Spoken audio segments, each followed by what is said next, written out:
Today, they've voted and Boeing's West Coast workers will walk off the job. Trump says no more debates as Harris gets a polling bump. The Pope is on his way home from Asia. And who will succeed Succession at Sunday's Emmy Awards. It's Friday, September 13th. This is Reuters World News, bringing you everything you need to know from the front lines in 10 minutes every weekday. I'm Jonah Green in New York. And I'm Tara Oakes in Liverpool.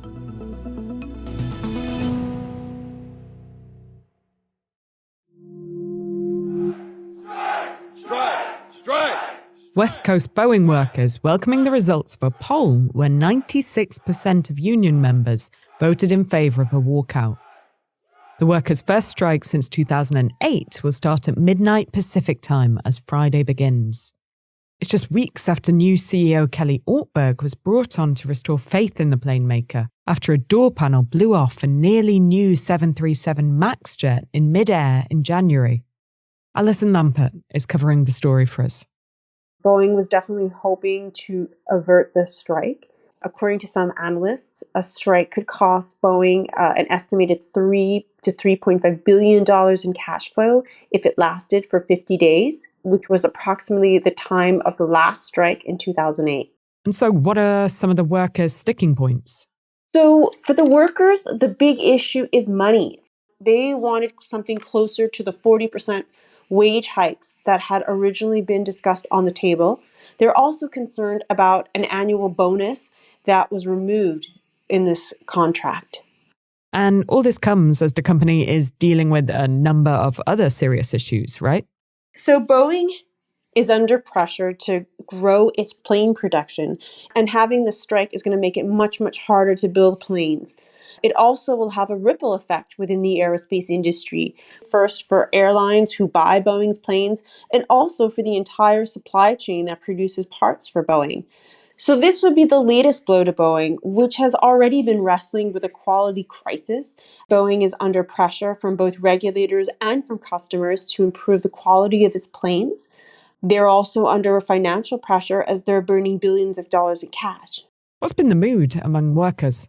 So on the ground, Boeing workers and multiple factories have been holding protests this week. There's a lot of feeling of anger and a lot of feeling that this is payback after a decade ago in contract talks, the workers had to cede some important benefits, including a traditional pension.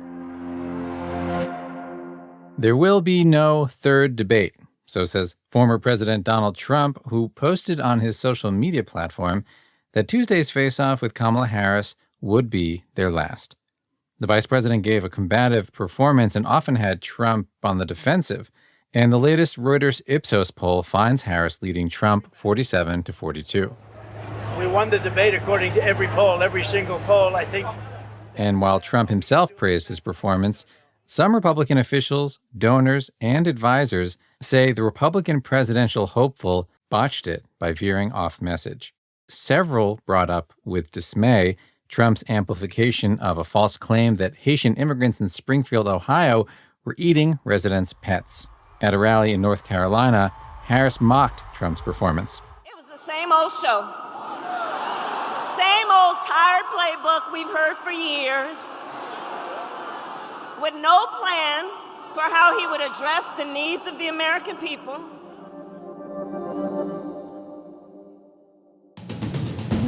Speaking of Springfield, its city hall was evacuated Thursday after multiple bomb threats were made. Springfield's mayor says the threat came from someone claiming to be a local resident and mentioned frustration with immigration. A North Dakota judge has overturned a near-total abortion ban in the state. The judge found the state's constitution protects a woman's right to an abortion before the fetus is viable. SpaceX has completed the world's first private spacewalk in Earth's orbit. 2 astronauts, a billionaire and an engineer, aboard the Polaris Dawn mission, spent about 10 minutes tethered outside the Crew Dragon capsule. President Putin saying the West would be directly fighting with Russia if it allowed Ukraine to hit its territory with Western long-range missiles. The Kremlin suspects the US will give Kyiv the green light and said this would change the course of the ongoing war.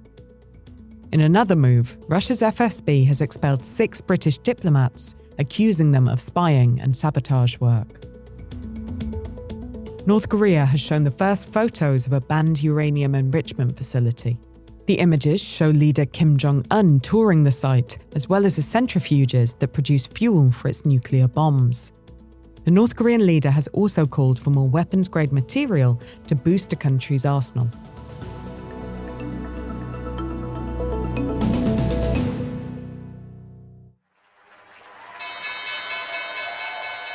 Over on markets, and a supersized rate cut by the Fed is being put back into the mix.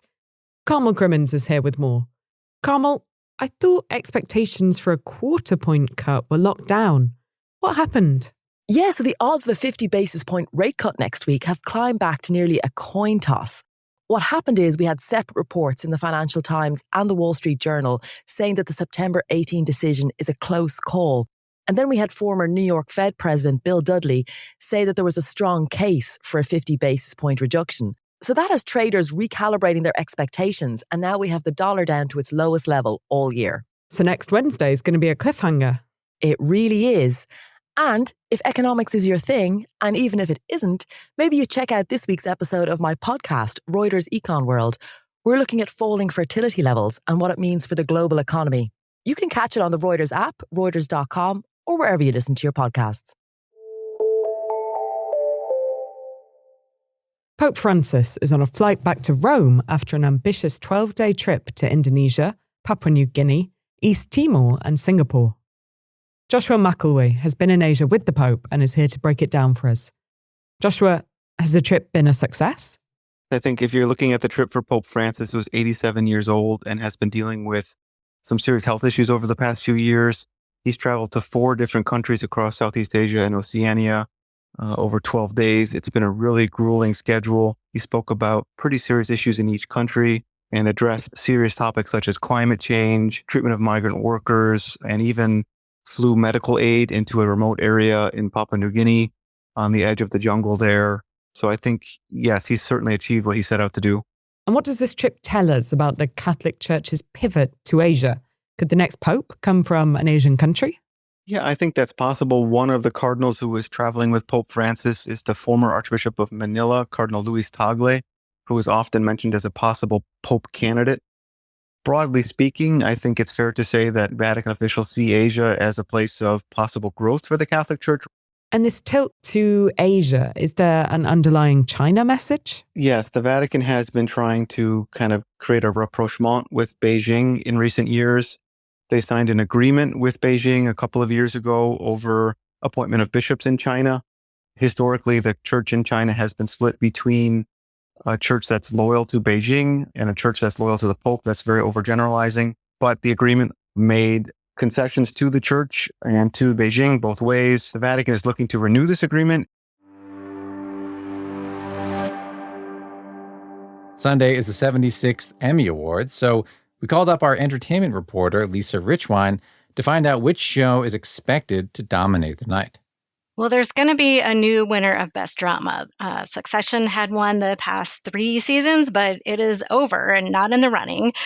And there are many newcomers in the category. The favorite is Shogun, the show on FX set in Imperial Japan. It has a largely Japanese cast, and it was a real sweeping epic.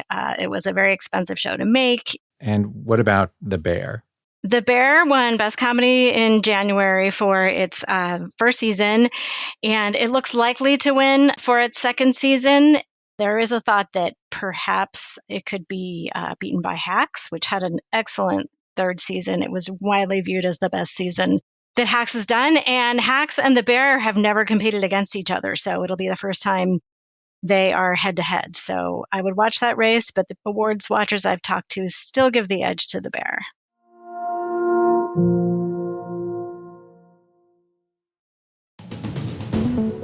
Before you head off, a reminder to tune in to our weekend episode. We'll be digging into the Wagner Group and a battle in Mali where dozens of its mercenaries were presumed killed by rebels, including Russian war veterans. The loss of those fighters shows up the risks Moscow faces in the Sahel region, from where Western troops were recently kicked out. That pod will drop on Saturday morning. For more on any of the stories from today, check out Reuters.com or the Reuters app. And to make sure you never miss an episode, subscribe on your favourite podcast player or download the Reuters app. We'll be back on Monday with our daily headline show.